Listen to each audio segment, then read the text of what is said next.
একবার একজন দীক্ষা নিতে এসছে সদ্গুরুর কাছে। গুরুদেব বললেন, তুমি এই জগতে সব থেকে নিকৃষ্ট জিনিস আমার কাছে যদি নিয়ে আসতে পারো তাহলে তোমাকে আমি দীক্ষা দিব। গুরুদেব আগে পরীক্ষা করতেন এরকম। তখন সেই লোক বেরিয়ে পড়েছে, বলছে নিকৃষ্ট জিনিস, তাহলে সব থেকে নিকৃষ্ট জিনিস সারা দুনিয়ায় খুঁজে খুঁজে ভাবছে নিকৃষ্ট মানে পায়খানাটা সব থেকে নিকৃষ্ট। ঘৃণা করে সব। সেখানে পায়খানা তুলতে যাচ্ছে, অমনি ওখান থেকে সাড়া আসছে, আরে আমাকে তুমি নিকৃষ্ট বলছো? জানো আমি মাটিতে থাকলে উর্বর করাই, শাক সবজি ফল মূল অনেক কিছু হয়, তুমি আমাকে নিকৃষ্ট বলছো? এরকম ওখান থেকে একটু সাড়া পেয়েছে শব্দ। তখন বললো, তাহলে এই পায়খানাটা নিকৃষ্ট না, তাহলে এই পায়খানার মধ্যে যে কীট আছে, পোকা আছে, ওরা নিশ্চয় নিকৃষ্ট হবে।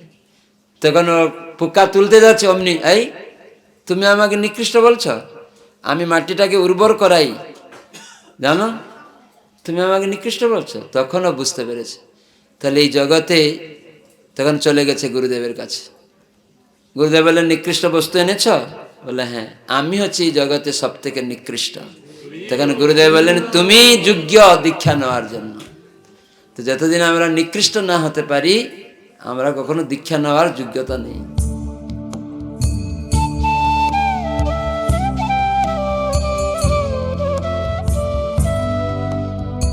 তো ভাগবত কত স্কন্ধ আছে কে জানে?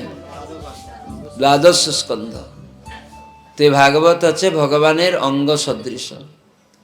ভগবানের দুটি পা আছে। তো ভাগবতের প্রথম স্কন্ধ আর দ্বিতীয় স্কন্ধ হচ্ছে দুটি পা, আর তৃতীয় স্কন্ধ চতুর্থ স্কন্ধ হচ্ছে ভগবানের জঙ্ঘা মানে জানু, আর পঞ্চম স্কন্ধ হচ্ছে নাভি। তার মানে ভগবানের দর্শন যখন করবে না আমরা করব, তখন কিভাবে দর্শন করব? পাদপদ্ম থেকে। আগে ভগবানের চরণে দৃষ্টি নিক্ষেপ করতে হবে। যখন আমরা সাষ্টাঙ্গে প্রণাম করব, চোখ বন্ধ নয়, অর্ধ নিমিলিত থাকবে। চোখটা দণ্ডবত হয়ে শুবেন পুরুষ ভক্তরা, মায়েরা পঞ্চ অঙ্গে করবে, আর পুরুষেরা সাষ্টাঙ্গে করবে। তারা পুরুষ শুয়ে পড়বে দণ্ডের মতো। এই যে দণ্ড দেখছেন, এটা সন্ন্যাস দণ্ড। যখন কেউ সন্ন্যাস নেয়, গুরুদেব তাকে এই দণ্ড দেন। দণ্ড মানে শাস্তি। আবার দণ্ড এখানে দেওয়া হচ্ছে কায়মন বাক্যে সেবা করার জন্য। এখানে 4টা দণ্ড আছে এখানে, যেখানে কায়মন বাক্যে হচ্ছে 3টা, এবং জীব আত্মা আমি এই সেবা করব। আর উপরে একটা আছে, সেটা বুদ্ধি। বুদ্ধি দিয়ে সম্পূর্ণ ভগবানের সেবাতে উৎসর্গ করতে হবে। তো যেন দণ্ডবত আমরা বলছি, তার মানে এরকম পুরুষেরা হাত ছড়িয়ে সামনের দিকে এরকম দণ্ডবোধ করবে। সেখানে তার বক্ষস্থল লাগছে, জানুগুলা লাগছে, হাতটা আছে, কপালটা লাগছে, আর চোখ দৃষ্টি অর্ধ নিমিলিত করবে, আর বাক্য ভগবানের গুণগান করবে। প্রণাম করে গুণগান করে। আর মায়েরা শুয়ে পড়বে না, মায়েরা পঞ্চাঙ্গে যেন হাঁটু গেড়ে, যেন হাতটা সামনের দিকে রেখে মাথাটা লাগিয়ে কপালটা, আর সেখানেও অর্ধ নিমিলিত চোখ থাকবে, পুরা বন্ধ না। এবং কিছু বলতে হবে। কি বলবেন? ভগবানের গুণ কীর্তন করবেন। ভগবান আপনি সব কিছুর মালিক, আপনি গোবিন্দ, আপনি পৃথিবী গাভী ইন্দ্রিয়কে আনন্দ দেন, আপনি ঋষিকে সমস্ত ইন্দ্রিয়ের ঈশ্বর, আপনি সর্বকারণের কারণ। এরকম করে আপনি সমস্ত গোপীগণের প্রিয়, রাধারানী আপনাকে সেবা করে বশীভূত করেছেন। এরকম ভগবানের বিভিন্ন গুণ, তার কার্যকলাপ বলতে হবে মুখে যতটুকু পারেন। বলার পরে নিজের কথা বলতে হবে, যে আমি অত্যন্ত অধম পাতকী, আমার কোনো গুণাবলী নেই, ইন্দ্রিয়গুলি সর্বদা চঞ্চল, তোমার সেবা থেকে আমি বঞ্চিত যাতে না হই, ইন্দ্রিয়গুলি যাতে তোমার সেবায় নিযুক্ত থাকে। আপনি গোবিন্দ, আপনি হৃষিকেশ, সর্ব অন্তর্যামী, আপনি সব জানেন। প্রভু আমাকে পরীক্ষা করবেন না, আমি পরীক্ষায় কখনো উত্তীর্ণ হতে পারবো না। হতে পারবেন ভগবানের পরীক্ষায়? কেউ আমরা হতে পারবো না। এই জন্য ভগবানের কাছে জানিয়ে দিতে হবে আগে থেকে, প্রভু আমাকে কখনো কোনো কিছুতে পরীক্ষা করবেন না, কেন আমি অত অধপতিত, আপনার পরীক্ষায় আমি উত্তীর্ণ হতে পারবো না। তা আপনি দয়ার সিন্ধু, সকলের বন্ধু, অনাথের বন্ধু, দয়া করে আমায় আপনার সেবা থেকে যেন বঞ্চিত করবেন না, এবং সমস্ত আপনার প্রিয় ভক্তদের সঙ্গ লাভ করে যেন তোমার কথা কীর্তন করতে পারি, জগতে আচরণ করে বলতে পারি, গুরুর নির্দেশ পালন করতে পারি, বৈষ্ণবের সেবা করতে পারি, সেই প্রার্থনা করছি। তার মানে আগে গুণকীর্তন করে এভাবে প্রার্থনা করতে হবে, বুঝা যাচ্ছে? আগে গিয়ে ভগবানকে বললে হবে না, প্রভু আমার এই মানে আমার এটা লাগবে সেটা লাগবে না, কিছু লাগবে এইসব বলা যাবে না। ভগবান তো অন্তর্যামী, আমাদের কি দরকার না সে সব উনি জানেন। আমাদের পূর্বকর্ম অনুসারে আমরা যা কিছু পাবো, দুঃখ না চাইলেও আমরা দুঃখ পাই। কেউ দুঃখ চেয়েছিলেন? হাত তুলুন দেখি। জীবনে কেউ দুঃখ চায় না, কিন্তু জীবনে বহু দুঃখ এসেছে, তাই না? তো ঠিক সেই রকম সুখ চাইতে হয় না।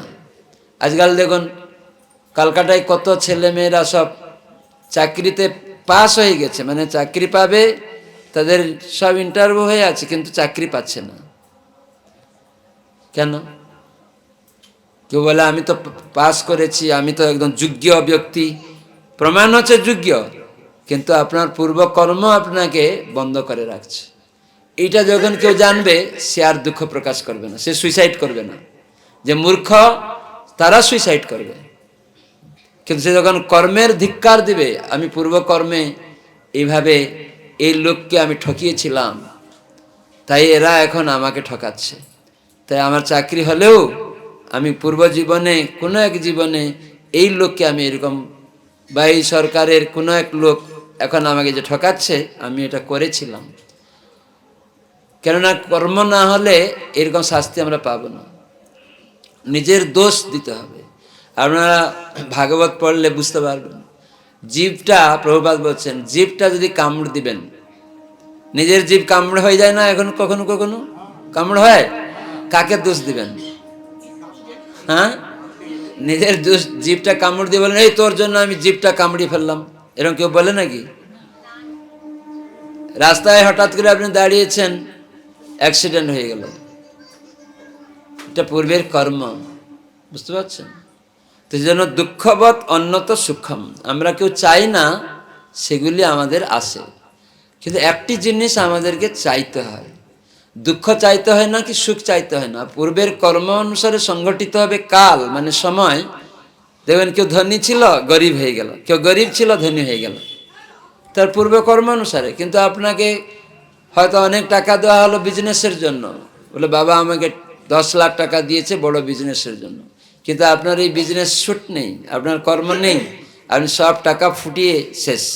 বাবা বলছে দেখতে গিয়েছে, দেখছে কোনো টাকাই নেই, সব মূলধনটাই ফুটিয়ে ফেলেছে, সব বন্ধু বান্ধবরা এসছে সব নিয়ে পালিয়ে গেছে। কেন? আপনি তো বলছেন আমি, বাবা টাকা দিল না, বাবা তো টাকা দিয়েছে 10 লাখ টাকা বিজনেস করার জন্য, এখন আপনি করতে পারলেন না, সেটা আপনার পূর্বকর্ম দোষ।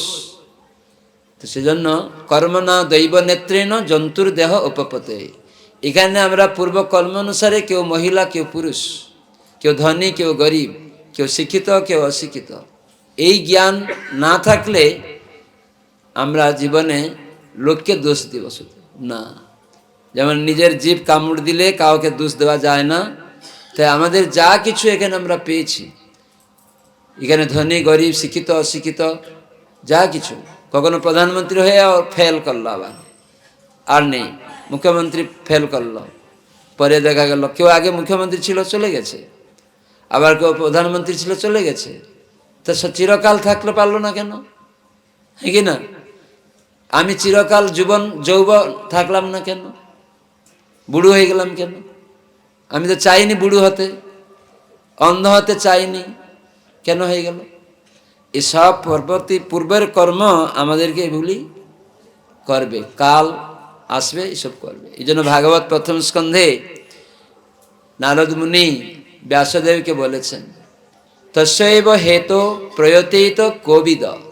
কোবিদ মানে বুদ্ধিমান যারা হবেন তাদের কর্তব্য কি না, তস্যৈব হেতু প্রয়তিত, প্রয়াস করবে বুদ্ধিমান ব্যক্তিরা। কি প্রয়াস করবে? যত ভ্রমতাম উপরি অধ, স্বর্গ মর্ত্য পাতাল মানে উচ্চতর লোক থেকে, ব্রহ্মা যেখানে থাকেন এই ব্রহ্মাণ্ডে সত্যের লোক, সব থেকে উচ্চ লোক অনেকে যেতে চায়, সব থেকে উচ্চ লোক থেকে নিম্ন লোক পাতাল লোক পর্যন্ত। তোমার স্বর্গ মর্ত্য পাতালে ঘুরে যে জিনিস পাওয়া যায় না সেটাকেই প্রয়াস করতে হবে। সেটা কি? সেটা আছে কৃষ্ণ ভক্তি, অন্য কিছু না। কেন? স্বর্গমত্ত পাতাল ঘুরে এটি পাওয়া যাবে না। এই স্বর্গমত্ত পাতাল ঘুরে কেবল সুখ আর দুঃখ রয়েছে। আপনি দেবলোকে যাবেন, সেখানে তো সুখ, অসুররা গিয়ে আপনাকে বাধা দিবে, আপনার স্বর্গরাজ্য থেকে তাড়িয়ে দিবে। রাবণ সব দেবতাদেরকে বন্দি করে রেখে দিয়েছে। শনি দেবতাকে আমরা ভয় পাই, রাবণ তার পায়ের কাছে পাপুচ করে রেখে দিয়েছে, তাই না? যে শনিকে সবাই ভয় পায়, কিন্তু রাবণ এরকম অসুর ছিল। ওই দেবতাদের ভক্তরা অসুর, তারা দেবতাদের সন্তুষ্ট করে আর দেবতাদেরকে কষ্ট দেয়। দেবতারা বুঝতে পারে না, দেবতারা সকাম ভক্ত, প্রত্যেক দেবতা সকাম ভক্ত, তারা ভক্ত কিন্তু সকাম, কামনা রয়েছে। ইন্দ্র পূজা করেনি নন্দ মহারাজ, সঙ্গে সঙ্গে শিলা বজ্র তুফান সব সৃষ্টি করে দিয়েছে। কেন? ও তো বৃষ্টির কন্ট্রোল করে না, তখন প্রলয়ঙ্কর বাড়ি বর্ষণ শুরু করে দিয়েছে। কেন? তাকে ভজন করেনি, মানে তার পূজা করেনি বলে। কিন্তু কৃষ্ণ তাকে বুঝিয়ে দিলেন যে কিভাবে তাকে বুঝাতে হয়। কৃষ্ণ বাচ্চা শিশু, তার কি বলে বাংলা এটা, কড়ি আঙ্গুল, কড়ি আঙ্গুল দিয়ে গিরিরাজ গোবর্ধনকে উত্তোলন করে ইন্দ্রকে বুঝিয়ে দিলেন যে তুমি কত প্রলয় বৃষ্টি দেওয়ার ক্ষমতা তোমার আছে, দাও, আমি শুধু একটা কড়ি আঙ্গুলেই তোমাকে সাজা দিচ্ছি। 7 বছরের শিশু। তখন ইন্দ্র একদম হাঁপিয়ে গেল। বৃষ্টি বজ্রাঘাত কোনো কিছু আর সে সাজা দিতে চেয়েছিল, পারল না। কেন? যারা ভগবানের আশ্রয় থাকবে, তাদের কাছে শত বাধা গঞ্জনা লাঞ্ছনা বিপদ, তারা এগুলি ভ্রুক্ষেপ করে না। ভক্তদেরকে কেউ গঞ্জনা দিচ্ছে, গঞ্জনা মানে অপবাদ, সে দেখে ভক্ত কি বুঝে, এটা পূর্ব জীবনে আমি এই ধরনের তার অপবাদ করেছিলাম, তাই ও এখন বলছে। এ শরীরকে বলছে, আত্মাকে তো করতে পারবে না। তাতে ওই কানে বের করে দেয়, ওটা শুনে হতাশা হয়ে যায় না। কেউ আমাদেরকে অপবাদ করলো, পূর্বের কর্ম অনুসারে ভক্ত সেটা চিন্তা করবে না। সেজন্য ইন্দ্র ব্রজবাসীদের আঘাত দিতে চাইছিল, কিন্তু ব্রজবাসীরা তারা সম্পূর্ণ কৃষ্ণের শরণাগত ছিলেন, যার ফলস্বরূপ ইন্দ্র কোনো কিছু করতে পারল না। তো শরণাগত ব্যক্তিকে ভগবান রক্ষা করেন। তো শরণাগত হওয়া দরকার। শরণাগতির কয় প্রকার আছে কে জানে? দীক্ষিত ভক্ত যারা হাত তুলে বলবেন, কয় প্রকার শরণাগতি আছে? কে জানে না? ষড়ঙ্গ শরণাগতি হইবে যাহার, তাহার প্রার্থনা শুনে শ্রীনন্দ কুমার। নন্দকুমার তার প্রার্থনা শুনবে। আমরা কৃষ্ণকে ভগবানকে আরাধনা করি, আমার প্রার্থনা শুনবে? কখন শুনবে? না যখন আমি শরণাগত হব। তো সেই শরণাগতির 6টা লক্ষণ আছে। ব্রজবাসীরা সবসময় কৃষ্ণের শরণাগত, তারা বিপদে আসুক বিপদে নাই আসুক সবসময় কৃষ্ণ, সবসময় কৃষ্ণ। তো সেই জন্য বিপদে সম্পদে থাকুক সমভাবে, বিপদ আসলেও কৃষ্ণ, আর সম্পদ এলেও কৃষ্ণ। এটা হচ্ছে ভক্তের একটা লক্ষণ। তো সেজন্য আমাদের এগুলি শিখতে হবে। বিপদ এলে আমরা কৃষ্ণ কৃষ্ণ করছি, আর অনেক জিনিস পেয়ে গেলাম, তখন কৃষ্ণকে ভুলে গেলাম। আবার কৃষ্ণ নিয়ে নিল, তখন নিন্দা করছি। এই দীক্ষা নিয়ে কি লাভ হলো? লোক আপনাকে হতাশা করে দেবে। এগুলি যে পূর্বের দুষ্কর্মর জন্য হলো, সেটা বিচার করলো না। দীক্ষা নেওয়ার মানে এটিকে বুঝা, যে না, আমার বাড়িতে আগুন লেগে গেল, পূর্বে আমি ওর বাড়ি আগুন লাগিয়েছিলাম, যার ফলে আমার বাড়িতে আগুন লাগিয়ে দিল। তো এই জীবনে আমি আর কারো বাড়িতে আগুন লাগাবো না। এই ভক্ত হয়ে এই উপলব্ধি করার জন্য দীক্ষা। এই উপলব্ধি করতে পারলে গোলক বৃন্দাবনে যাবে। দীক্ষা মানেই সে গোলক বৃন্দাবনে যাবে। কি করে যাবে? এখানে যদি আমরা প্রস্তুত না থাকি, সম্পদে বিপদে ভগবানকে ধরে না রাখি, তাহলে ভগবান সাহায্য করবে? সেজন্য আমাদের জানতে হবে সর্বদা যে শরণাগতি মহাপ্রভু এসেছিলেন, কৃষ্ণ নিজে গৌরাঙ্গ রূপে এলেন।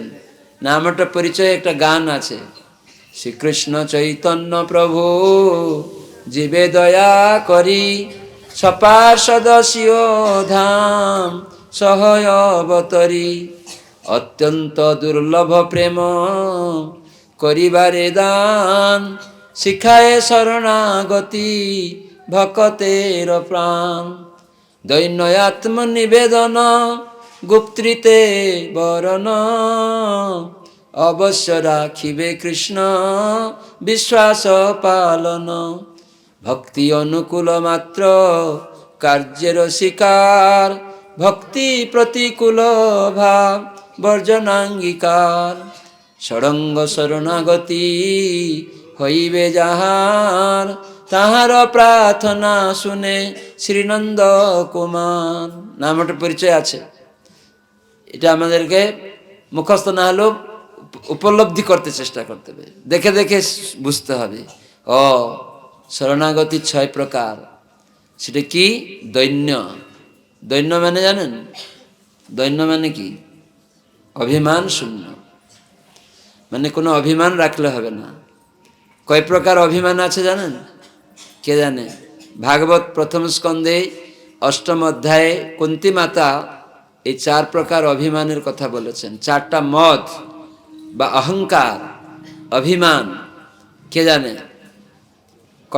কুন্তী মাতা প্রার্থনা করেছেন কৃষ্ণের কাছে। প্রথম স্কন্ধ ভাগবত পড়েছেন? 8ম অধ্যায়ে এটি আছে, জন্ম ঐশ্বর্য শ্রুতশ্রীভি এধমান মদপুমান। জন্ম মানে অনেক উচ্চকুলে জন্ম হয়েছে, অহংকার হয় না? এই আমি ব্রাহ্মণ, আমি শ্রেষ্ঠ, এরকম বলে অহংকার করে, অভিমান। এটা কিরকম না? মদপুমান। মদ খেলে যেমন একদম কি হয়, মদ খেয়ে কি বলে সে? নিজেকে শ্রেষ্ঠ বলে মনে করে, আমি মন্ত্রী, আমি শ্রেষ্ঠ, আমি রাজা এই দেশের। কিন্তু মদ খাওয়ার ফলে তার চেতনাটা নষ্ট হয়ে গেছে, সে এরকম বলবে। আসলে আত্মা ব্রাহ্মণ নয়, আত্মা ভগবানের অংশ। এই দেহটা ব্রাহ্মণ কুলে হয়তো জন্মাইছে, কিন্তু যখন ব্রাহ্মণের গুণাবলী অর্জন না করবে, তাকে ব্রাহ্মণ বলা যাবে না। বুঝতে পারছেন? কিন্তু এখন ব্রাহ্মণরা খুব অহংকার করে। 2 পয়সার সুতা দিয়ে দিলেই ব্রাহ্মণ হবে না, ব্রাহ্মণ কুলে জন্মালেই ব্রাহ্মণ হবে না। যদি হতো তাহলে পৈতা ঘর করতে হতো না, তাই না? পৈতা ঘর করে 9 বছর বয়সে পৈতা উপনয়ন সংস্কার করা হয়, তখন সে পূজা করার অধিকার হয়। নাহলে তাকে যদি ব্রাহ্মণ কুলে ছেলে ব্রাহ্মণ হয়ে যেত, তাহলে পৈতা ঘর করার কি দরকার ছিল? সংস্কার দরকার। সংস্কারাত ভবেত দ্বিজ। সংস্কার মানে পবিত্র হওয়া। তো মানে সদ্গুরু থেকে সংস্কার করতে হয়, পবিত্র হতে হয়। তো সেজন্য আমরা জানি না, এই জন্য উচ্চকুলে জন্ম, ঐশ্বর্য, অনেক ধন সম্পদের অধিকারী, বড় ঐশ্বর্যশালী, অহংকার হয় না? কাউকে হিতাহিত জ্ঞান করে না, একদম বলে যা ইচ্ছা তাই করার চেষ্টা করে। নলকূপের নাম শুনেছেন? মণিগ্রীব আর নলকূপের, এখানে দামোদর মাসের বোর্ড লেখানো ছিল, ব্যানারটা। নলকূপের কুবের আত্মজৌ বধ মুত্তৈব যদ্বৎ ত্বয়া মুচিতৌ ভক্তি ভাজৌ কৃতৌ চ তথা প্রেম ভক্তিম স্বকাম্যে প্রযচ্ছ। তারপরে নমোক্ষে গ্রহণস্তি দামোদরেহ। দামোদর ভগবান কৃষ্ণের এক নাম হচ্ছে দামোদর। মা যশোদা তাকে রজু দিয়ে, দাম মানে রজু, তাকে বেঁধেছিলেন কৃষ্ণকে, বাল গোপাল। আর সেই বাল গোপাল রূপী কৃষ্ণই এই জামলা অর্জুন বৃক্ষ পূর্বে যারা নারদ মুনির অভিশাপে অভিশপ্ত হয়েছিলেন, কুবেরের পুত্র দুইজন, নলকুবের আর মণিগ্রীব। কেন হয়েছিল অভিশাপ? না, তারা বাবা যখন কোষাধ্যক্ষ স্বর্গের, স্বর্গের যখন কোষাধ্যক্ষ, তার মানে ছেলে অহংকার হয়ে যাবে না, আমার বাবা টাকা পয়সার কোষাধ্যক্ষ, অনেক টাকা পয়সা রাখছে, আর তারা দেবতা শরীর, দেখতে সুন্দর, অহংকার হয়ে গেছে, আমাদের কোনো অসুবিধা নেই। তাই স্বর্গরাজ্যে মন্দাকিনীতে তারা অপ্সরীদের সাথে, দেবঙ্গনাদের সাথে উলগ্ন হয়ে জল খেলিতে মগ্ন ছিল, মদিরা পান করেছিল। তারা ভাবছিল আমরা তো শ্রেষ্ঠ দেবতা, আমার বাবা তো স্বর্গরাজ্যের কোষাধ্যক্ষ, এইসব হিতাহিত জ্ঞান তারা হারিয়ে ফেলে। সেজন্য এই ধরনের ব্যক্তিরা মদ খাবে, অবৈধ ক্রীড়া করবে, নেশা করবে, মাংস খাবে, যাদের এরকম হিতাহিত জ্ঞান চলে যাবে, যারা এই অহংকার আসে, এই রূপের অহংকার হয়, অনেক দেখতে সুন্দর হয়ে গেলে তখন অহংকার হয়ে যায়, অন্যকে তাচ্ছল্য করে, তোমাকে বাংলা পাঁচের মতো, এই দ্বৈত ভাব, দ্বন্দ্ব আমাদের মধ্যে আছে। তো সেজন্য আমাদের এগুলি, তাহলে কি কি শুনলাম? অহংকার কয় প্রকার? 4 প্রকার। প্রথম কি? জন্ম, তার মানে উচ্চকুলে জন্ম। তারপরে ঐশ্বর্য, ঐশ্বর্য মানে টাকা পয়সার অধিকারী, ধন সম্পদের। তারপরে রূপ আর বিদ্যা, বিদ্যা মানে অনেক পণ্ডিত, স্কুল কলেজ ডিগ্রি আছে, পিএইচডি ডক্টরেট উপাধি নিয়ে বসে আছে। তো এই 4 প্রকার মদ, অহংকার, অভিমান মুক্ত হতে হবে। এটা থাকলে ভগবানের কৃপা কোনোদিন পাওয়া যাবে না, বুঝতে পারছেন? তো সেই জন্য ভগবানের কৃপা পেতে গেলে এটা থেকে আমাদের মুক্ত হতে হবে। তো সেই জন্য দৈন্য মানে কি শুনলাম? দৈন্য মানে কি? অভিমান শূন্য। অভিমান মানে অহংকার, অনেক অহংকার আছে, তার মধ্যে 4টা অহংকার আমরা শুনলাম, এটা থেকে মুক্ত হতে হবে। বুঝা গেল? সহজ দৈন্য কথা বললেই সহজে বলবেন অভিমান শূন্য। সেই অভিমানগুলি কি কি আবার বলুন? উচ্চকুলে জন্ম, আর ধনের সম্পদের অহংকার, রূপের আর বিদ্যা, পাণ্ডিত্য। সবাই মনে রাখলেন তো? খুব সুন্দর, যেন সবাইকে বলতে পারবেন। নিজে এই ভাবটাও মুক্ত হতে হবে, এই ভাবটা থেকে। কখনো কখনো আমরা অনেকে নিজেকে শ্রেষ্ঠ বৈষ্ণব, আমি অনেক দিনের ব্রাহ্মণ দীক্ষিত ভক্ত, 40 বছরের আমি দীক্ষা নিয়েছি, ইস্কনে যুক্ত, এই অহংকারও থাকে। এটাও মদপুমান, এটাও নিজেকে শ্রেষ্ঠ মনে করে অন্য ভক্তদের হেয় করে, তখন অপরাধ হয়ে যাবে, বুঝতে পারছেন? তো সেজন্য সাবধান, সাধু সাবধান, অন্যকে সাবধান বলা হয়নি, সাধু সাবধান, ফের করি অবধান।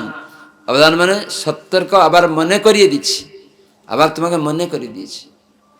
নরোত্তম দাস ঠাকুর একটা গান গেয়েছেন, তুমি তো দয়ার সিন্ধু অধম জনার বন্ধু, মরে প্রভু কর অবধান, মরে প্রভু কর অবধান। প্রভু আমাকে মনে রাখুন একটু, আমি অত অধপতিত, আমাকে একটু মনে রাখবেন। ফের করি অবধান মানে আমাকে মনে রাখবেন বা মনে করিয়ে দেওয়া। সেটা ভগবানের কাছে প্রার্থনা করছে, আপনি দয়ার সিন্ধু, আমি ওইরকম যোগ্য নই, কিন্তু আমাকে একটু অধম জেনে একটু মনে রাখবেন। তুমি তো দয়ার সিন্ধু, অধম জনার, আপনি অনেক অধম জনের বন্ধু আপনি। তো আমাকে একটু মনে রাখবেন, আমি অনেক অধম। কিন্তু আমরা ভগবানের কৃপা কেন পাই না? নিজেকে অধম বলে স্বীকার করি না। বুঝা গেল? আমরা নিজেকে নিচ বলে, অধম বলে স্বীকার না করা হেতু ভগবানের কৃপা আমাদের উপরে আসে না। আমরা সবসময় নিজেকে শ্রেষ্ঠ বলে অভিমান করি, হ্যাঁ কি না? তো সেজন্য নিজেকে অধম বললে তো ভগবান কৃপা করবে। তা আমরা ভগবানের কৃপা পাই না, তার কারণ এটা। যদি কেউ বলে তুই একটা অধম, তখন রেগে তাকে পিটাতে শুরু করে দিবে, আমাকে অধম বলছো। একবার একজন দীক্ষা নিতে এসছে সদ্গুরুর কাছে। গুরুদেব বললেন, তুমি এই জগতে সব থেকে নিকৃষ্ট জিনিস আমার কাছে যদি নিয়ে আসতে পারো, তাহলে তোমাকে আমি দীক্ষা দিব।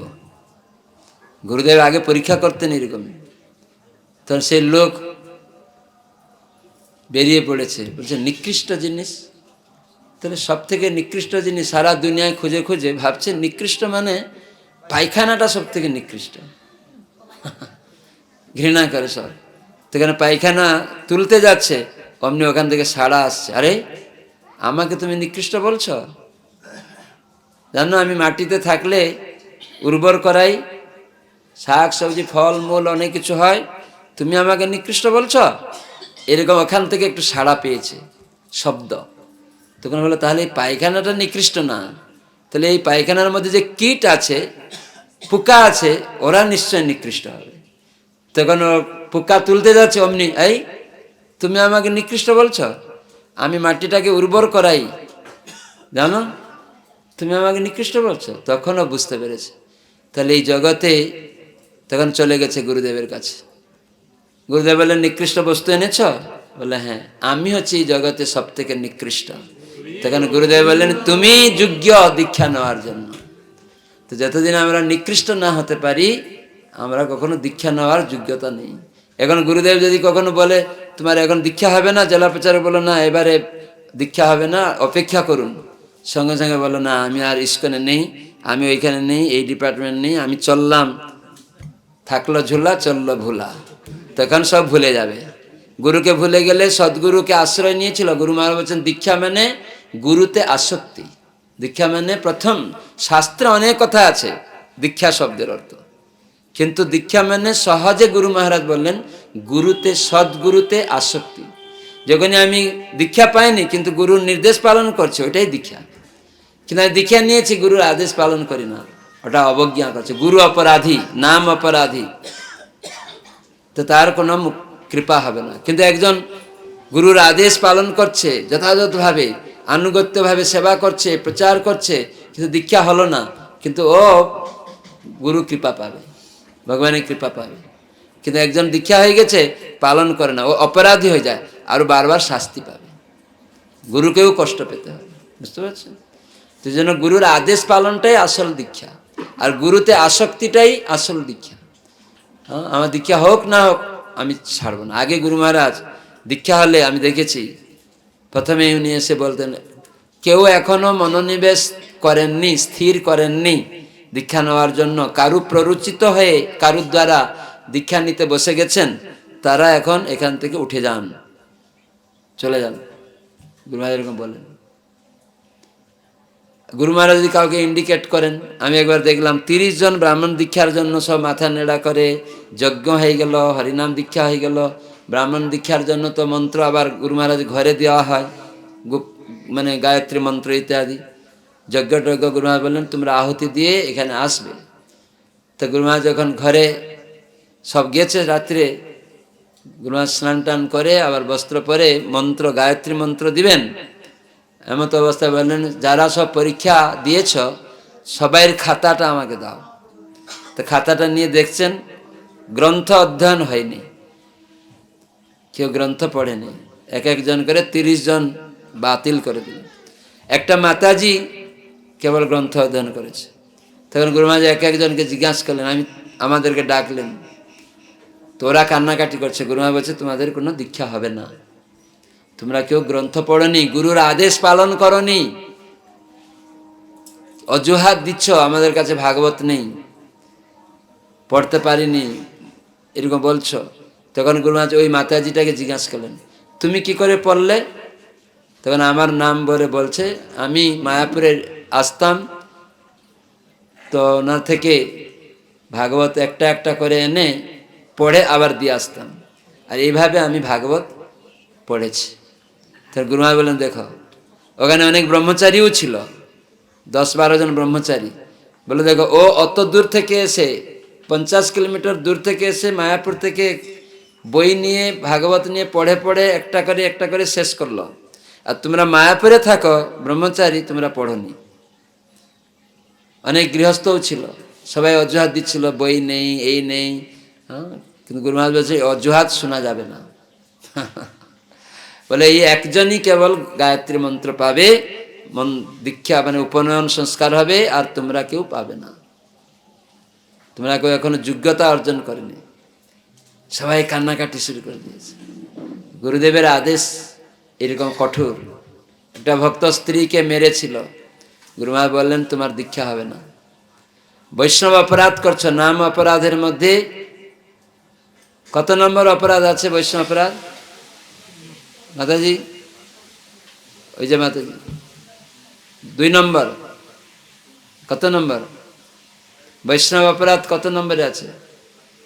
নাম অপরাধের মধ্যে কোন নম্বর নাম অপরাধ? 1 নম্বর। তো প্রতিদিন নামটা পরিচয় খুলে পড়বেন, শুনবেন, ঠিক আছে? তার মানে যেসব ভক্তরা হরিনাম প্রচার করছে তাদেরকে নিন্দা করা, সেখানে নাম প্রভু সইবে না। তো যেসব ভক্তরা হরিনাম প্রচার করছে, তা আপনার বাচ্চা, আপনার স্ত্রী, আপনার স্বামী দীক্ষা নিয়ে অন্য লোককে হরিনাম বলছে, হরিনাম করুন, হরিনামের মাহাত্ম্য বলছে, তো সে ভক্ত না? ভক্ত না? বৈষ্ণব না? বৈষ্ণব না? তাহলে তাকে, সেই স্ত্রীকে প্রহার করা, এটা বৈষ্ণব অপরাধ হয়ে গেল। বুঝতে পারছেন? সে বাচ্চাকে গালি দেওয়া, প্রহার করা বৈষ্ণব অপরাধ হয়ে গেল। তো গুরু মহারাজ বলেন তুমি বৈষ্ণব অপরাধী, স্ত্রীকে মেরেছ, দীক্ষা হবে না, 1 বছর দেখবো তারপরে। সেই জন্য আপনারা সবাই সতর্ক হতে হবে। দীক্ষা নিয়ে আমাদের বিভিন্ন ভক্তদের প্রতি শ্রদ্ধাশীল হতে হবে। তার পূর্বের কোনো দুষ্কর্ম উত্থাপন করতে নেই। সে কীরকম ভিখারি ছিল বা মুচিকুলে জন্ম হয়েছিল, পড়াশোনা নেই, আমরা এরকম গালি দিয়ে দিলাম মূর্খ বলে, তো সেটাও অপরাধ হয়ে যাবে না? সেরকম নামহট্ট ভক্তদের মধ্যে আমি দেখি, তুই মূর্খ, কিছু জানিস না, এখানে তোকে কে বললো ভাগবত পাঠ করতে? এরকম বলে দিল না। এই জন্য নামহট্ট মহামিলন খাতা বেরিয়েছে। কয়জন সংঘ পেয়েছেন? সংঘের সদস্যরা জেনেছেন? দেখে হাত তুলুন। নামহট্ট মহামিলন খাতাটা দেখেছেন? কেউ হাত তুলছে না? সুজয় মাধব প্রভু, কে জানেন না নামহট্ট মহামিলন খাতা?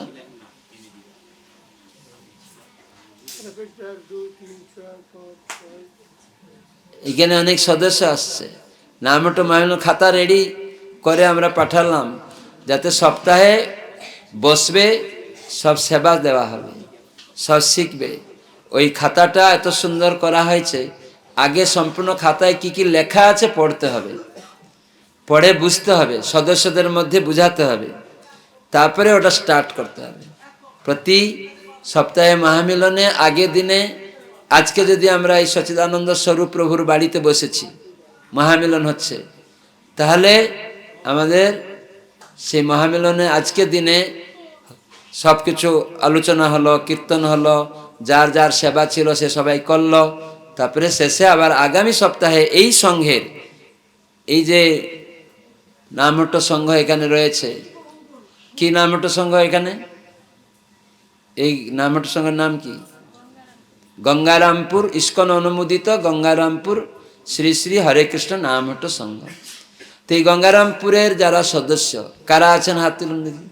গঙ্গারামপুরের নামহট্ট সদস্য, খুব সুন্দর। তো এই গঙ্গারামপুরের সদস্যর বাড়ি বাড়ি সপ্তাহে একদিন করে মহামিলন করতে হবে। আজকে সচিদানন্দ স্বরূপ বাড়িতে হলো, পরে সপ্তাহ যে সপ্তাহটা আমাদের জানতে হবে যে আমাদের মহামিলনের দিন, বার, টাইম, এগুলি যদি আমরা জানি, তাহলে পরের সপ্তাহে যখন ওই মাতাজির বাড়িতে বসবে তখন এখানে ঘোষণা হয়ে গেল, লেখা হয়ে গেল আগামী সপ্তাহে। কি নাম মাতাজি আপনার?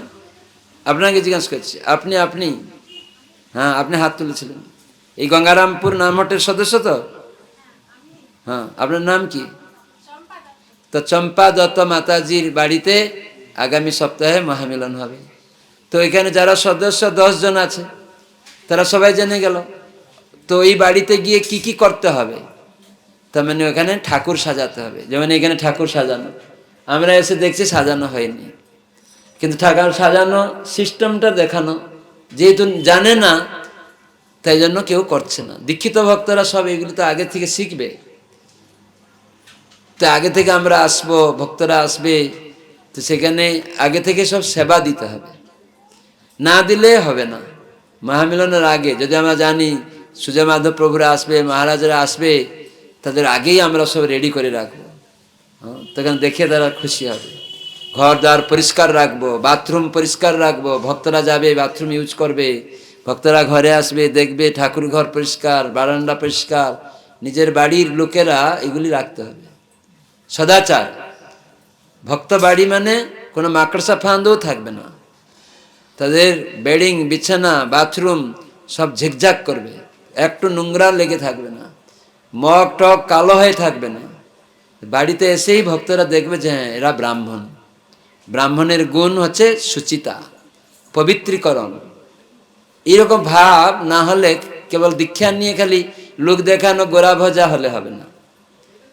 আমরা লোক দেখানো গোরা ভজা করছি, ঘর দ্বার পরিষ্কার নেই, তারপরে কাপড় চোপড় দুর্গন্ধ আসছে, এই সমস্ত মাকড়সা ফাঁদ ভরা অগুচ্ছালো সব, এরকম থাকবে না।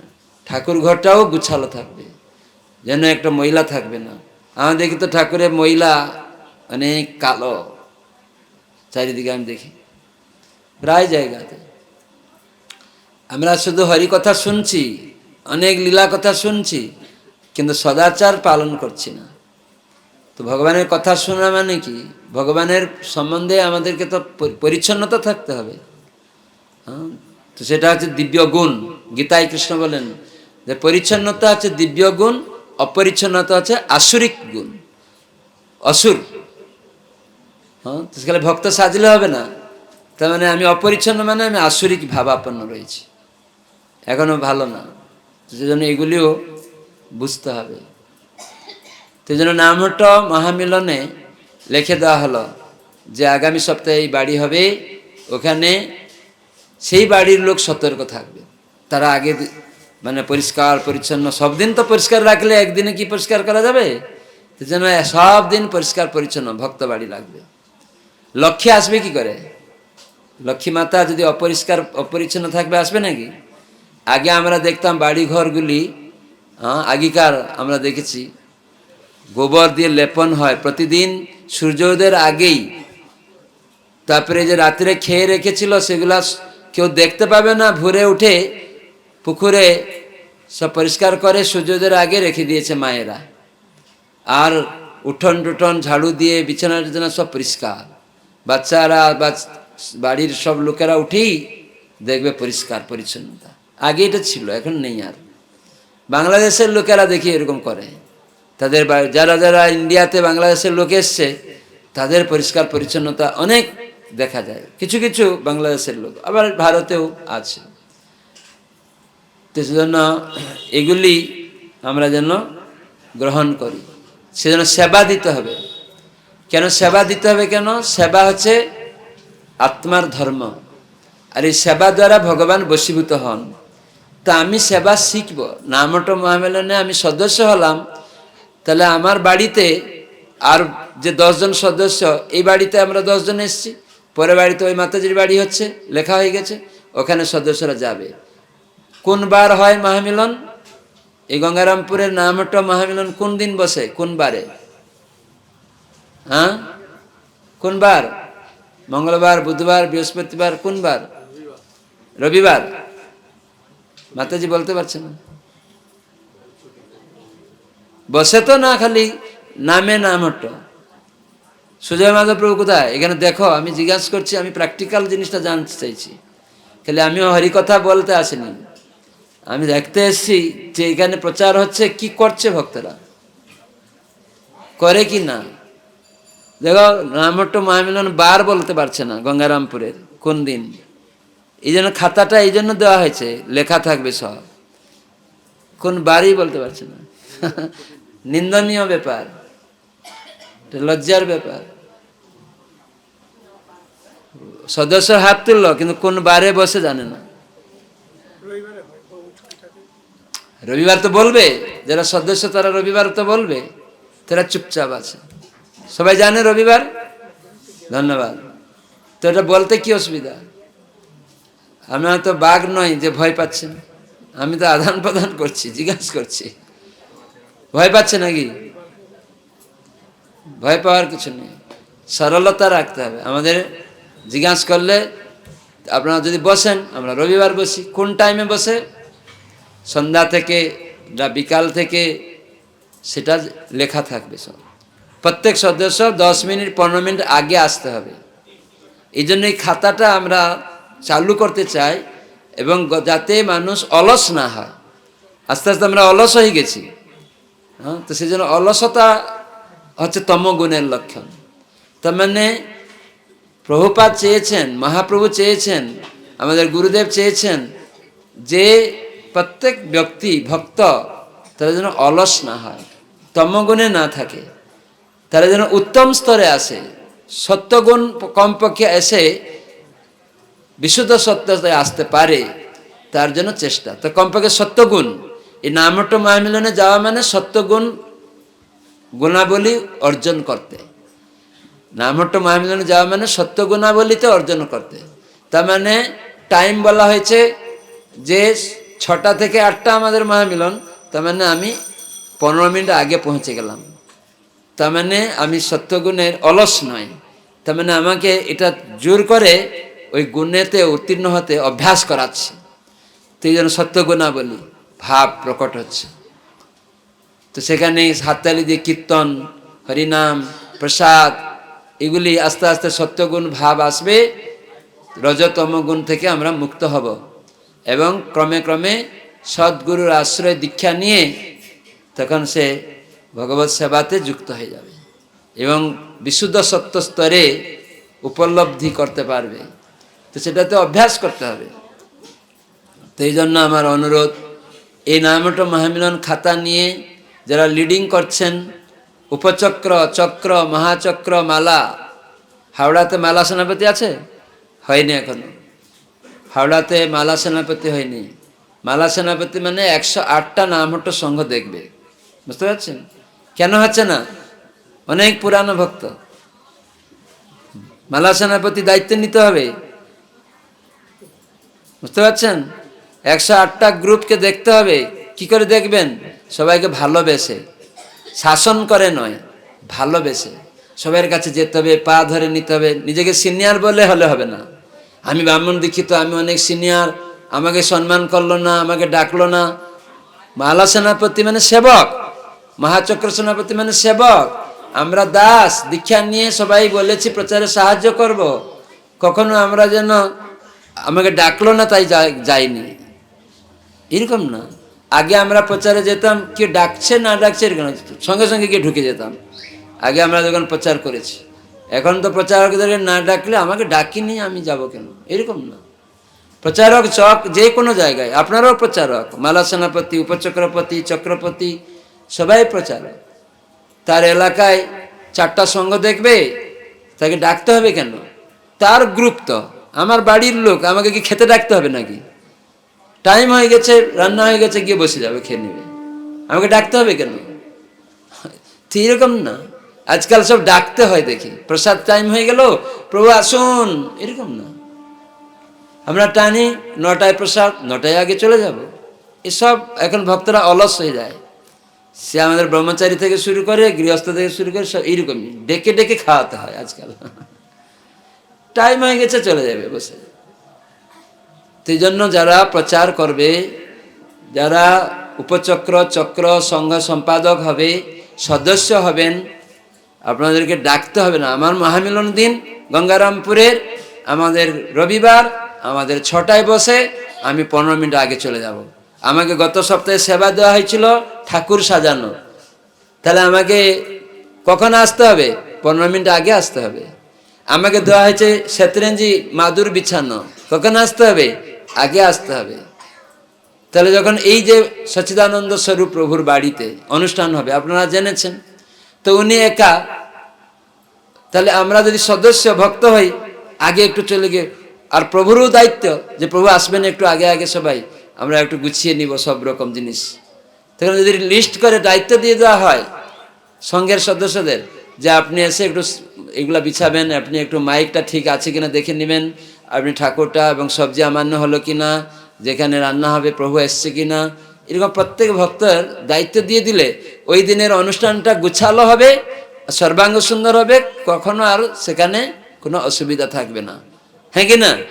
তখন সবাই স্থির থাকবে, রান্না বান্না সব আগে হয়ে যাবে, আর মহামিলনে সবাই যোগদান করবে।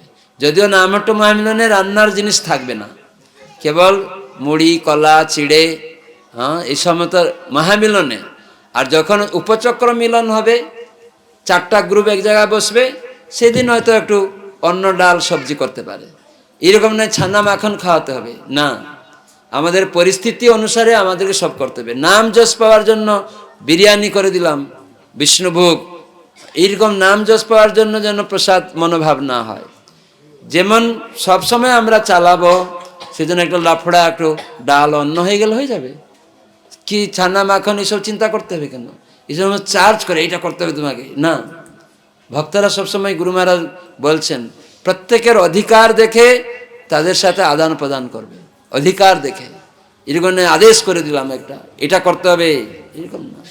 হ্যাঁ, নতুন লোকদেরকে কোনো বড় অনুষ্ঠান হচ্ছে, নতুন লোকদেরকে কিছু প্রসাদটাকে একটু রাজভোগ করে খাওয়াবো, একটু ছানা পনি, হ্যাঁ, অর্থ আছে, কোনো অসুবিধা নেই, তখন সে করে, আসক্ত করতে পারে, ওটা যায় আসে না। কিন্তু আমাদের এই জিনিসগুলি শিখতে হবে, বুঝতে পারছেন? তো এই জন্য এইভাবে সেবা সবাই নিবেন এবং করবেন। তো ভাগবতে একটা শ্লোক বলুন সবাই, যে সাংস এস ভগবান দ্বৈদ অনন্ত সর্বাত্মনা শ্রিতপদ যদি নির্ব্যলিকম তে দুস্তরা মতি তরন্তি চ দেবমায়াম নৈশাম মমাহম ইতিধি স্বশৃগালভক্ষে যে সাংস এস ভগবান দ্বৈদ অনন্ত সর্বাত্মনা শ্রিতপদ যদি নির্ব্যলিকম তে দুস্তরা মতি তরন্তি চ দেবমায়াম নৈশাম মমাহম ইতিধি স্বশৃগালভক্ষে। সবাই বলবেন, যারা নিষ্কপটে পরমেশ্বর ভগবানের শরণাগত হয়েছেন, তারা ভগবানের বিশেষ কৃপার প্রভাবে দুস্তর ভবসমুদ্র উত্তীর্ণ হতে পারেন। কারা এই ভবসমুদ্র উত্তীর্ণ হতে পারবে? কারা? আমার প্রশ্ন। এখানে কি বলা হলো? যারা নিষ্কপট, নিষ্কপট, কপট থাকলে হবে না। কপট মানে কি? ভিতরে একরকম, বাইরে আরেক রকম, এটাকে বলে কপট। তার মানে ভক্তির উন্নয়ন অনুশীলনে, ভক্তি অনুশীলনের উন্নতি ব্যতি রেখে অন্য কোনো আকাঙ্ক্ষা নিয়ে সাধু সাজা, ওটা ছল, ওটা কপট, ধর্মধ্বজি, সেরকম না হতে বলছেন। এই জন্য নিষ্কপটে, নিষ্কপটে শরণাগত, তুমি ছল চাতুরি করলে না, একদম শরণাগত, সরল, কোনো কপটতা রেখে না। তো এরকম যারা হবেন শরণাগত ভগবানের, একদিকে দেখা গেল তাকে কেউ সম্মান করেনি, কিন্তু ভিতরে ভিতরে সে আকাঙ্ক্ষা রয়েছে, আমাকে সম্মান করলো না, তাহলে গিয়ে শরণাগত নাকি? কপট আছে তার মধ্যে। বাইরে তাকে কিছু বলা হলো, না না প্রভু, আমি খুব দিন ক্ষীণ কাঙ্গাল, আমার কিন্তু বাইরের লোককে বলছে, জানো ওই বাড়িতে গেলাম একটু আমাকে সম্মান করলো না। তো এরকম, হ্যাঁ, শিখানোর জন্য বলবে যে সিনিয়র ভক্তরা আসবে কখনো তাদের একটু সম্মানিত করবে, কিন্তু অন্তরে নিবে না, ভিতরেও নিবে না, বাইরে অন্যকে শিখানোর জন্য অন্য ভক্তদেরকে সেটা সে বলবে যে প্রভু এইভাবে করতে হয়। কিন্তু নিজে যদি সেই প্রতিষ্ঠা আকাঙ্ক্ষী হয় তাহলে খারাপ, নিজে এগুলি চাইবে না, কাউকে শেখানোর জন্য কখনো কখনো এটা করবে, হ্যাঁ, দেখাবে। তো এই জন্য এখানে বলা হচ্ছে যারা নিষ্কপটে পরমেশ্বর ভগবানের শরণাগত হয়েছেন তারা ভগবানের বিশেষ কৃপা লাভ করবে। বুঝতে পারছেন? তাহলে ভগবানের কৃপা পাওয়ার যোগ্যতা অর্জন করতে হবে। কি সেই যোগ্যতা? নিষ্কপট হওয়া।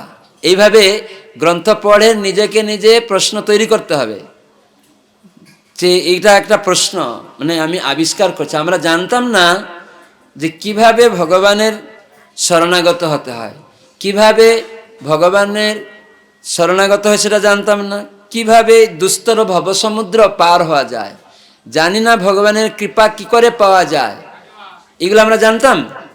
ভগবানের কৃপা কি করে পাওয়া যাবে জানতাম, এটাকে বলে আবিষ্কার। কি করে ভবসমুদ্র উত্তীর্ণ হব জানতাম, আমরা জানতাম না, এটা বলে আবিষ্কার। জানতে পারছি, যেটা জানতাম না সেটা জানাকে আবিষ্কার বলে। বুঝা গেল? এটাকে জানাকে আবিষ্কার বলে। এই জন্য প্রশ্ন করতে হবে, নিজে নিজে পড়েই ও এই দুস্তর ভবসমুদ্র উত্তীর্ণ হতে পারা যায়। তাহলে কে উত্তীর্ণ হতে পারে? না যারা শরণাগত। সেই শরণাগত ভক্তটা কেমন হওয়া উচিত? না নিষ্কপট হওয়া উচিত। এই শিখে গেলাম, তার মানে আমি এখন কপটতা থেকে দূরে থাকব, তাহলে শরণাগত থাকব, তার মানে অভিমান শূন্য থাকব, তাহলে ভগবানের কৃপা পাওয়া যাবে। এই যেরকম বিচার করে ভক্তি জীবনকে আগাতে হবে, নিজেকে আগাতে হবে। আমি যদি নিজে নিজে বিচার না করব, কেউ আমাকে শেখাতে পারবে নাকি? পারবে না। তো এই জন্য এখানে বলা হলো। তারপরে বলুন সবাই, কিন্তু যারা কুকুর শৃগালের ভক্ষ্য এই জড়দেহটির প্রতি আসক্ত তারা কখনোই তা পারে না। কি পারবে না? ভবসমুদ্র পার হতে পারবে না। ভবসমুদ্রটা কি? জন্ম মৃত্যু জরা ব্যাধি। বুঝা গেল? বারবার জন্ম হওয়া, বারবার ব্যাধিগ্রস্ত হওয়া, আর মৃত্যু হওয়া, বার্ধক্য হওয়া। জন্ম মৃত্যু জরা ব্যাধি, এটা আমাদের জীবনে আছে কি না? আছে না?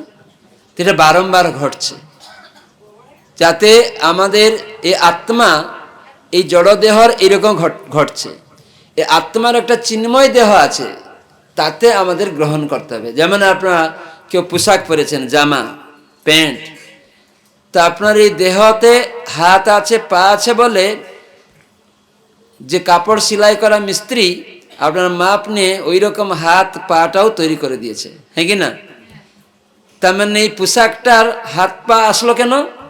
না, এই পোশাকটার হাত পা আছে, একটা আছে তার জন্য। ঠিক সেই রকম আমি আত্মা, আমারও এই জড় পোশাকটা অনিত্য দেহ, মানে আমারও চিন্ময় দেহ আছে, হাত পা আছে, তাই জন্য এই জড় পোশাকটা আমি পরে আছি। তার মানে আমার দেহটা আছে বলে এই প্যান্ট পা আছে, শার্টে হাত আছে, আমার দেহটা আছে বলে। কিন্তু এই পোশাকটা ছিঁড়ে গেলে আবার ফেলে দিতে হবে, হ্যাঁ কি না? সেরকম আত্মাটা নিত্য, ওই আত্মারও নিত্য পোশাক আছে, সেটা আমরা হারিয়ে ফেলেছি। তো সেজন্য তার চিন্ময়ত্ব হাত পা পেতে গেলে, তাই জন্য সাধুসঙ্গ করে আমাদেরকে ভগবত আরাধনা করার মাধ্যমে আমরা দিব্য চেতনাতে উদ্বুদ্ধ হতে পারি, অজ্ঞানতা মুক্ত হতে পারি। তখন জানা যাবে আমি এই দেহ নই। সেই জন্য ভগবান চিন্ময়, তাই তার নাম চিন্ময়। যখন সেই চিন্ময় নাম গোলকের প্রেমধন, আমরা যখন হরে কৃষ্ণ কৃষ্ণ কৃষ্ণ হরে হরে, হরে রাম রাম রাম হরে হরে, এইভাবে জপ করব, কীর্তন করব। এখানে কতজন জপ করেন? হাত তুলুন দেখি। একমালা হলেও, সবাই একমালা হলেও জপ করে। অনেকে বেশি করেন, কিন্তু কমপক্ষে একমালা হলেও করেন। তাহলে এখানে প্রায় ভক্তরা হাত তুলছে। যারা করে না হাত তুলুন, যারা এখনো জপ করা শুরু করেননি, একজন দুইজন আছেন। তো আমরা ভিক্ষা চাইছি আপনাদের চরণে, একমালা করে জপ করবেন। কোনো নিয়ম নাই, বুঝতে পারছেন? কোনো নিয়ম নেই।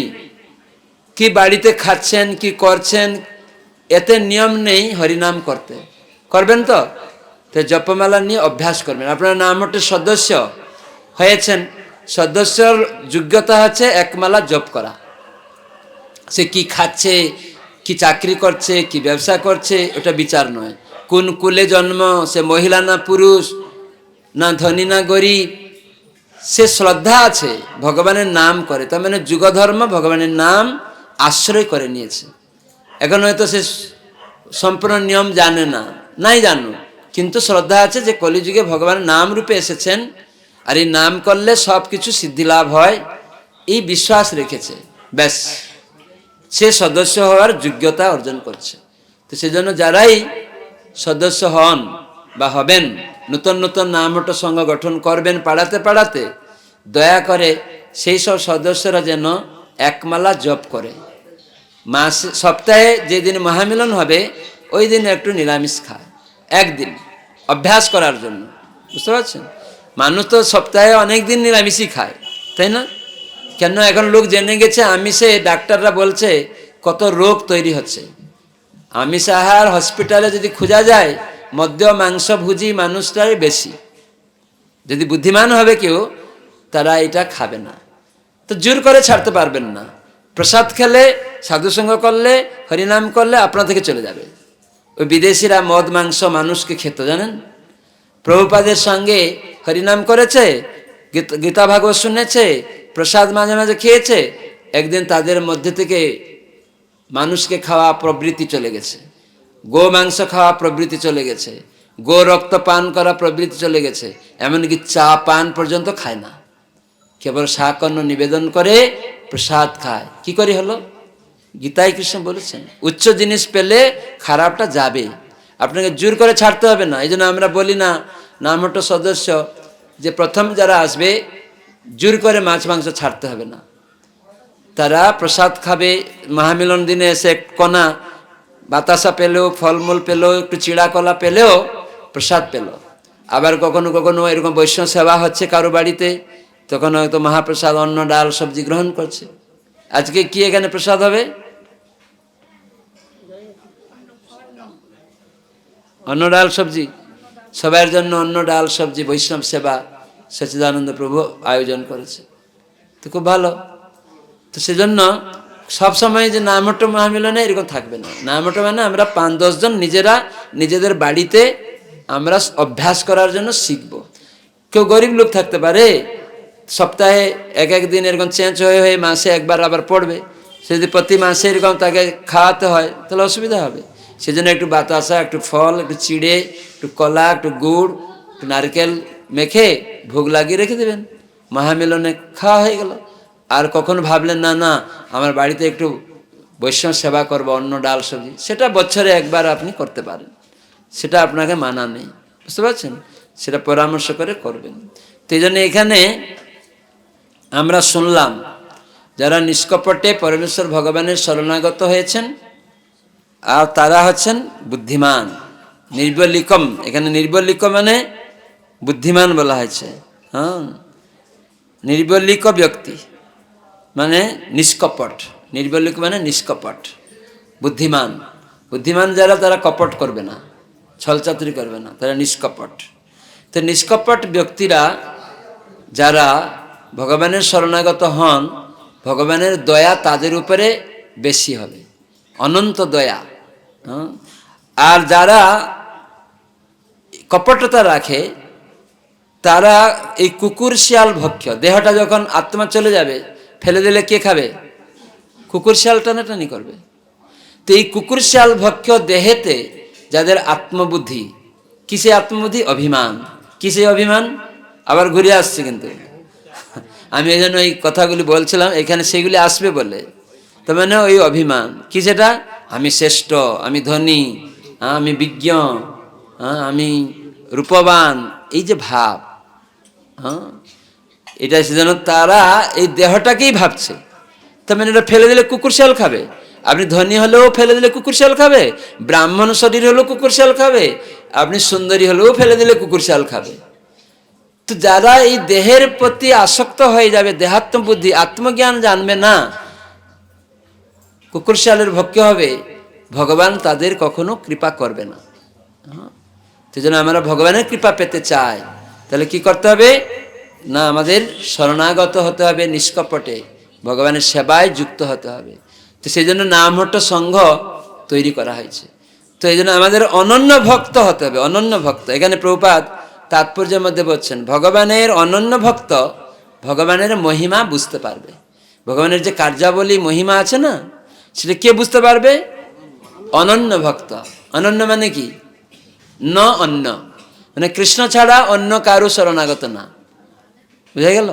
ভগবান ছাড়া অন্য কারু শরণাগত নয়। কেন? আমি ভগবানের অংশ। এই জন্য বলা আছে মমই বাংশ জীব লোকে জীবভূত সনাতন। এই দৃঢ় বিশ্বাস রাখতে হবে। আমরা মনুষ্য জীবনে জানি না, জগা খিচুড়ি করে ফেলেছে মানুষ ধর্ম নিয়ে। জীব আত্মা ভগবানের অংশ, কোনো দেবতাদের অংশ নয়, কোনো পিতামাতার অংশ নয়, কোনো দেশের নয়, কোনো কুলের নয়। আত্মা হচ্ছে ভগবানের অংশ। এই জন্য গীতায় কৃষ্ণ মমই বাংশ জীব লোকে জীবভূত সনাতন। সনাতন মানে নিত্য। জীব হচ্ছে নিত্য, দেহটা অনিত্য। পূর্ব কর্ম অনুসারে এই দেহটা পেয়েছি, আবার এই দেহ ত্যাগ করতে হবে। কিন্তু আত্মজ্ঞান লাভ করলে, ভগবানের সাথে সম্বন্ধ স্থাপন করলে, তাকে এই জড়জগতে বারবার জন্ম মৃত্যু চক্রে ভব সমুদ্রে আসতে হবে না। চিন্ময় দেহ লাভ করে ভগবত ধামে ফিরে যাবে, আর সেখানে নিত্য আনন্দ লাভ করবে, নিত্য পোশাক পেয়ে যাবে। এই জড় পোশাকটা আর থাকবে না, তো নিত্য আনন্দ পাবেন। বুঝতে পারছেন? তো সেই নিত্য পোশাক পেতে গেলে আমাদের এই নামহট্ট মহামিলনে হরিনাম, সাধু সঙ্গে, গীতা ভাগবত শ্রবণ কীর্তন এবং ভগবত সেবাতে যুক্ত হতে হবে। তো জন্য কোনোদিন আসলো বাসন মাজা, চিড়া কলা মাখা হয়েছিল, ভোগ লাগানো হয়েছিল, আপনার নাম এসে গেল যে আপনি ঠাকুরের বাসন মাজবেন। মাজবেন? আপনারা মাজবেন। তখন কেউ বলেন, আমাকে বাসন মাজতে দিল ওর বাড়িতে, স্বরূপানন্দ মানে সচ্চিদানন্দ স্বরূপ প্রভুর বাড়িতে আমাকে বাসন মাজতে বলেছে, আমি বাসন মাজবো? তবে এটা কি হয়ে গেল? অহংকার হয়ে গেল। এই সব জিনিস না বুঝলে এখানে অভিমান এসে গেল, আমি বাসন মাজবো। একটা হায়দ্রাবাদ এলাহাবাদে এক পণ্ডিত লোক, ভক্তি সিদ্ধান্ত সরস্বতী ঠাকুর প্রভুপাদ, একটা বড় উৎসব হয়েছে এলাহাবাদ গৌড়িয়া মঠে, সেখানে প্রবচন দিলেন। তখন জিজ্ঞাসা করলেন কোনো প্রশ্ন, তখন ওই পণ্ডিত শুনছিল, শুনতে শুনতে তখন হাত তুলছে, বলছে আমার প্রশ্ন আছে। তখন ভক্তি সিদ্ধান্ত ঠাকুর ওকে দেখে বুঝতে পারলেন এ অভিমানী অহংকারী লোক, পণ্ডিত লোক। তখন ওনাকে বললেন, আমার শিষ্যরা তোমার প্রশ্নের উত্তর দিবে। এই বলে ভক্তি সিদ্ধান্ত ঠাকুর চলে গেলেন বিশ্রামস্থলে। তখন শিষ্যরা, অনেক বড় অনুষ্ঠান হয়েছে তো, বড় বড় বাসন সব মাজছে, রান্না প্রসাদ হয়েছে, তারপরে বাসনগুলি মাজছে সব। তখন ওই লোকটি গিয়েছে, বলছে তোমাদের গুরুদেব বললেন যে আমার শিষ্যরা আমার প্রশ্ন একটা ছিল, তো আপনাদের গুরুদেব বললেন শিষ্যরা উত্তর দেবে, আপনারা তো শিষ্য এই মঠের। বললে হ্যাঁ, তো আমার প্রশ্ন উত্তর দিতে হবে। তখন ওরা বলছে, দেখুন ঠাকুরের এই বাসন রান্না হয়েছিল, আমরা মার্জন করছি, আপনি একটু যদি দয়া করে এই বাসন টাসন একটু মাজেন, শেষ হয়ে যাবে, তখন আপনার প্রশ্ন উত্তরটা আমরা দিয়ে দেব। তখন ওই লোকটি সঙ্গে সঙ্গে দেখলো, দেখি বাসন একটু মাজি। তো গিয়ে বাসন মাজতে মাজতে 2 ঘন্টা, ভক্তদের সঙ্গে অনেক বাসন তো, 10,000 লোকের প্রসাদ হয়েছে, সে বাসন মাজতে অনেক টাইম লেগেছে। তো 2 ঘন্টার পরে তখন এক ভক্ত জিজ্ঞাসা করলো, আপনার কি প্রশ্ন ছিল? গুরুদেবকে জিজ্ঞাসা করতে চেয়েছিল। বলে আমার প্রশ্নের উত্তর আমি পেয়ে গেছি। ভগবানের সেবা করলে আমাদের যত রকম প্রশ্ন আছে উত্তর পেয়ে যাব। কিরকম সেবা করলে? কিরকম সেবা করলে? নিষ্কপট সেবা। আবার সেই ঘুরে ফিরে আসছে, নিষ্কপট সেবা। আমি দেখিয়ে করে দিলাম, ভিতরের মনোভাব নেই। বুঝা গেল? নিষ্কপট সেবা করলে তখন আমার হৃদয়ের সব কালিমা যাবে, তখন বুঝতে পারবে, মহিলা যাবে। তো আমরা বাসন মাজতে গিয়ে আমাকে বলে দিল, জোর করে বাসনটা মাজছে, ভিতরে গড় গড় গড় গড় করছে। তো এটা সেবা হলো নাকি? এটা সেবা হলো না, একদম নিষ্কপট। না, বাসন দিয়েছে ভগবানের আনন্দে মাজছে। ওই লোক সেরকম অভিমান না, মানে গড় গড় না করি, ও আমার প্রশ্ন উত্তর পাবো, সঙ্গে সঙ্গে গিয়ে বাসন মাজছে তাদের সঙ্গে। করতে করতেই তার অভিমান চলে গেছে, অহংকার চলে গেছে, পাণ্ডিত্য ভাব চলে গেছে, আর দিন হয়ে গেছে। বলছে না না, আমার যে প্রশ্ন ছিল সব উত্তর আমি এই বাসন মেজে পেয়ে গেছি। তো মানে আমাদেরকে শরণাগত ভক্ত হয়ে ভগবানের স্মরণ করলে পরে ভগবানের ধামে আমরা ফিরতে পারবো, বুঝতে পারছেন? সেই জন্য নামটা মহামিলনের খাতা, যারা লিডার আপনারা আছেন সব, আপনাদের চরণ ধরে আমার নিবেদন যে আপনারা এই খাতাটিকে সঠিকভাবে পূরণ করুন। বুঝতে না পারলে আমাকে ফোন করবেন, আমি সব বুঝিয়ে দেব, আমি সাহায্য করব। জেলা প্রচারক তো আছে সুজয় মাধব প্রভু, আপনাদের সাহায্য করবে। আপনারা যদি না বুঝতে পারেন আমি অবশ্যই আপনাদের সাহায্য করব। কিন্তু আমি চাই, গুরু মহারাজ চান যে এই সমস্ত প্রচার পদ্ধতিটা শুধু গতানুগতিকভাবে যেন না হয়, গণগড্ডালিকার প্রবাহের মতো না থাকে, যেন আমরা সিস্টেমেটিক করি। গুরুদেব জানতে চান অনেক কিছু, আমরা উত্তর দিতে পারি না, সেই জন্য এই সিস্টেমটাকে তৈরি করা হচ্ছে। গুরু মহারাজ, আমি উড়িষ্যায় ছিলাম, ইস্কন ভদ্রক মন্দির ইনাগুরেশন হলো, প্রতিষ্ঠা, বিগ্রহ প্রতিষ্ঠা। সেখানে প্রভুপাদের শেষ মন্দির, প্রভুপাদ শেষ 108তম মন্দির এতদিন পরে প্রতিষ্ঠা হলো, বিগ্রহ প্রতিষ্ঠা। খুব সুন্দর, নিতাই গৌর, রাধা গোবিন্দ, গোপাল, গৌর গোপাল আর জগন্নাথ বিগ্রহ। সেখানে কয়েকদিন ধরে, আমি তো সেই অনেক দিন ধরে সেখানে ছিলাম, যেহেতু সেখানে অনেক ভক্ত অভাব আছে, আমরা গিয়ে সাহায্য করছিলাম। তো এখানে খুব সুন্দর প্রতিষ্ঠা হলো, বিগ্রহ সেবা হলো। তবে গুরুমার সাথে আমি উড়িয়া ভাষায় এই নামহট্ট মহামিলন খাতা দেখালাম। বাংলা আগে দিয়েছিলাম গুরুমাজ কাছে, গুরুমাজ এসেছিলেন, তো গুরুমাজ দেখিয়েছিলাম। তখন গুরুমাজ বললেন এটা ওনার সেক্রেটারিকে দেওয়া হয়েছিল, বললাম আমরা এটাকে ইংরাজি করব সারা বিশ্বের জন্য, যে পদ্ধতিগুলা শেখার জন্য। তো এখন ওখানে উনি সব দেখলেন, জিজ্ঞাসা করলেন হাত দিয়ে দিয়ে যে এই চিহ্নটা এখানে, এটা কি, ব্যাপারটা কি। গুরুমা সব জানলেন, আমি সব বললাম কিছু সময়। তো গুরুমা খুশি।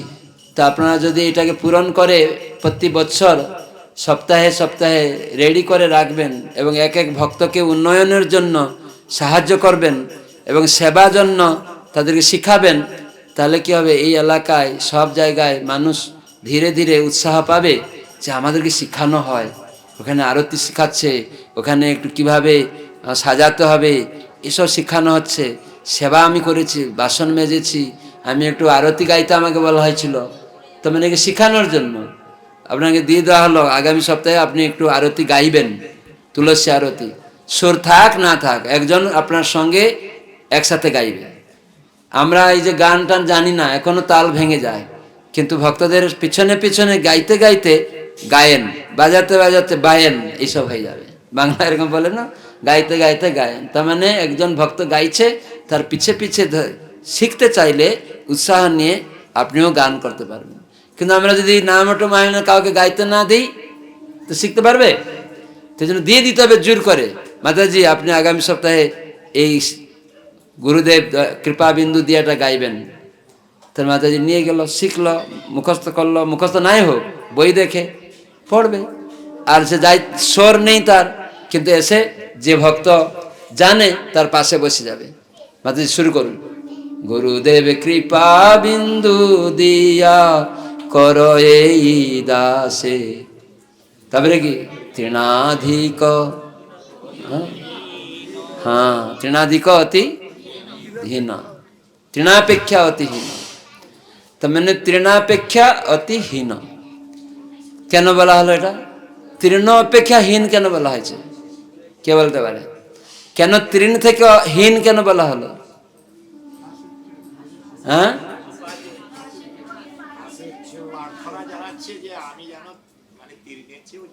হ্যাঁ, কেন কেন তৃণ থেকে হীন হবেন? তৃণ থেকে কি করে হীন হবেন?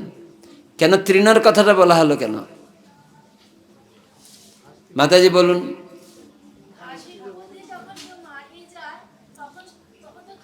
ঘাড়টা শুয়ে যায়, আর যখন চলে যায়, হ্যাঁ, বুঝা গেল। সেই জন্য তৃণাপেক্ষা হীন, তার মানে তৃণটা মাথা উঠে বসে আবার, কিন্তু আমি এরকম হব তার থেকেও হীন, তার মানে আমি পড়েই থাকবো, উঠবো না, তার মানে অভিমান করব না, বুঝা গেল। তো এইসব শিক্ষা গুরুদেব বৈষ্ণবরা দেয়, তো আমরা এগুলি অভ্যাস করব। আমরা এখানে যে বললাম করে ফেলবো তা না, অভ্যাস করতে করতে একদিন ঠকে ঠকে শিখতে শিখতে একদিন ওই রকম ভাব আসবে। যদি আমি সাধুর সঙ্গে থাকি তো তাহলে আসবে, হরিনাম করি তারপরে তো আসবে। যদি মহামিলনে না যাই, ভুল হতে হতে একদিন শিখবো না। তো এই জন্য আমরা প্রার্থনা করছি, আপনারা মহামিলনের শিক্ষাগুলি শিখুন, খাতাগুলি পূরণ করুন, এবং আস্তে আস্তে নতুন নতুন গ্রুপ তৈরি করুন, আর সুজয় মাধব প্রভুকে গুরুদেবের প্রচারে সাহায্য করুন। এবং গ্রন্থ অধ্যয়ন, দৈনিক শ্রবণ কীর্তন এসব করুন।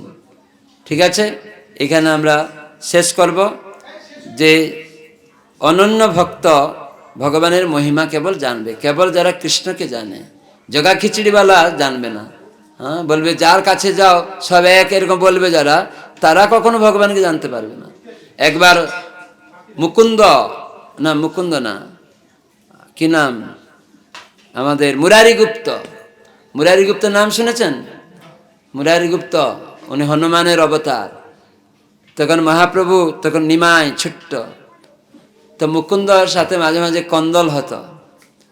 তো মুকুন্দ একদিন তার বাড়িতে, মহাপ্রভু দুপুরবেলা, তার আগে একবার বলেছে মুকুন্দ, নিমাই জানো সব এক, এরকম অনেক লোক বলে না, আজকাল অনেক সংস্থাও বেরিয়ে গেছে, সব সমান, তুমি যার পূজা করো সব এক জায়গায় যাবে। তো মহাপ্রভু কৃষ্ণ নিজে নিমাই রূপে শিখালেন। এই রকম মায়াবাদী কথা মহাপ্রভু তার ভক্তের মাধ্যমে বলালেন, যে মুরারি গুপ্ত বলছে নিমাই তুমি জানো সব এক। তো নিমাই মাথা নেড়ে বলছে, মুরারি সব এক নয়, তোমাকে একদিন আমি সাজা শিখাবো, তুমি সব এক বলছ।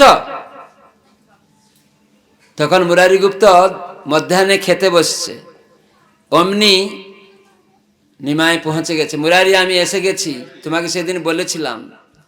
তো মুরারি গুপ্ত যেই অন্ন খাবে না, থালাতে